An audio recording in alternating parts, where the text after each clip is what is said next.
Hello, what's up? This is Ross, and this is another movie review. And today, I am going to be reviewing the Terminator Anthology. And all right, okay, so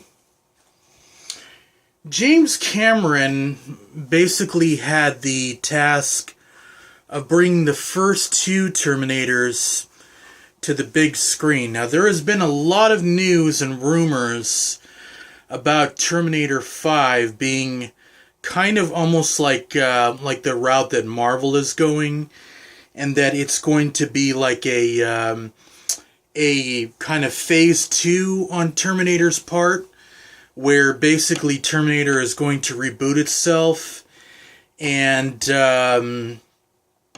so they got a cast member from Game of Thrones, the ones who plays Khaleesi, and she is going to be playing the brand new Sarah Connor, and so there are some things that we'll run over. Later on down the road. I will review it, my thoughts a little bit later on down the road, but this is mainly for the Terminator Anthology set. So, back in 1983, James Cameron had a vision, and this vision, he basically came up when he was kind of sick in bed. And basically, he had enough time to get through his head how he would portray his vision, his very apocalyptic vision of the future. A future where machines that are cybernetic organisms, cybernetic machines that look human, and they do the same thing. They go through the same bodily functions that humans do, and they look just like humans, are at war with the human resistance that basically is the leftover aftermath of a nuclear war back in 1997. In the first film, which was extremely revolutionary in making the cybernetic movie come to life. I mean, it is the godfather of cyborg films. There is no other movie that I can think of that surpasses the Terminator in every way as far as an apocalyptic future. It is just as effective, if not more effective, than Mad Max at showing the grimness of how the future of mankind would play out. And basically, the plot is that a cyborg is sent from the future in the late 2029, and it is sent from the future by a program called Cyberdyne. And basically Cyberdyne systems is made from Skynet, that is a huge supercomputer that was basically attached to everything on the face of the planet. And very realistic, very almost, in a way, almost true to life at what the future might be for computers and stuff. So what this means is basically they are able to track a target and be able to send that target back, that Terminator back in time to get that target in a time displacement unit, and they basically send a Terminator back in order to get the mother of the resistance of the war, John Connor. and that is Sarah Connor. This Terminator tracks her at every single minute of every single time it's there. It does not stop at all. And what this means is that now the Skynet also makes the mistake of sending back the only man that can stop the Terminator, which is Kyle Reese. And he is a general in his, basically under his command, the second in command for John Connor. So they send him back in time to hunt the Terminator down because he is the only one that can stop the Terminator.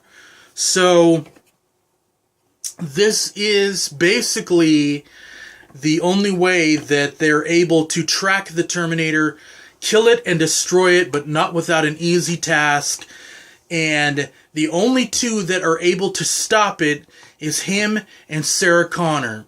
And it's an absolutely amazing movie, full of action. Arnold Schwarzenegger is menacing. He devours the scenes in every single scene that he's in. He gives us the presence of an absolute killing machine that is bent on destroying all of his his targets in front of him. He will bent on and seek on nothing to destroy his target, which leads us into the absolutely superior sequel, Terminator 2 Judgment Day, which is another James Cameron masterpiece, which tops Terminator 2, the Terminator, in every single way. The special effects are absolutely revolutionary. In this movie, James Cameron decided to basically up the ante by sending in a even more advanced Terminator, the T-1000, that is sent by Skynet to basically this time, his mission is to destroy the leader of the Resistance, John Connor. Now, John Connor is alone. He has no help but his mother. But Cyberdyne again makes another mistake by not stopping in enough time John Connor to be able to send his own protector back into the future, back into the past in 1994, and be able to give him the protection that he needs and give him his own Terminator. And it was played by Arnold Schwarzenegger. And let me tell you this right now. The action scenes are absolutely superb. It is indefinitely comparable to Aliens as far as how much of a sequel, how much of a better sequel it is. And the plot is, for an action movie, it has an absolutely perfect and amazing plot. It tops the plot, the action in every single way. And the computer animation is some of the most awe-inspiring computer animation that was seen at that time. Nothing had ever been seen quite like the effects of Terminator 2 in the revolutionary way that they use the use of computer animation in the T-1000 and the liquid metal effect that they used in Terminator and the Terminator. So this movie is absolutely revolutionary. It was up for was nominated for quite a few Academy Awards, won quite a few for visual effects and sound, film editing, and cinematography and stuff. It won. I mean, it just absolutely is an amazing, breathtaking action film, superior in every way of the Terminator. It is one of the best action movies, in my opinion, of all time. And in the next video, part 2, we're going to be reviewing Terminator: The Rise of the Machines and Terminator: Salvation, which is the it's those two movies that we'll be doing in part 2. Well, thank you for watching this video, and we will talk to you later. Thank you.